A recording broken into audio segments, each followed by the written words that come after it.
prije toga Vedran Očeš i sada rekao bih sa jednom ljepšom temom, sad nije policija, promet i sve ono ostalo, one brojke na redu, nego nešto bolje. Znanje. Treba naučiti puno lipih stvari.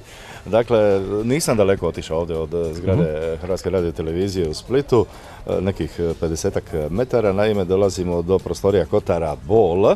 Zašto Udruga za edukaciju građana UZEG organizira besplatnu edukaciju rada na računalu, a predsjednik udruge je inženjer Mate Herceg koji je naš gost ovoga jutra. Dobro vam jutro. Dobro jutro, poštovanje. Kome je ovo namijenjeno? Pa evo, namijenjeno je svim građanima Kotara Bol, mahom su to starije osobe, nezaposleni i naravno svi oni koji se boje računala i nemaju nikakvog znanja o njemu. Što treba imati za doći i koliko to košta?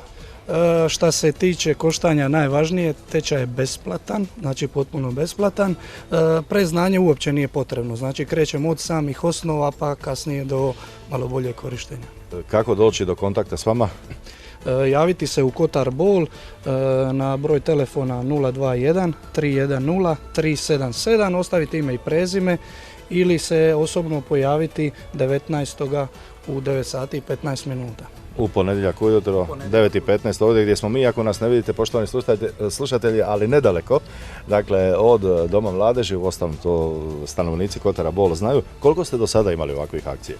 Pa evo, udruga je osnovana 2012. godine, ideja je bila u svim gradskim prostorima da držimo besplatne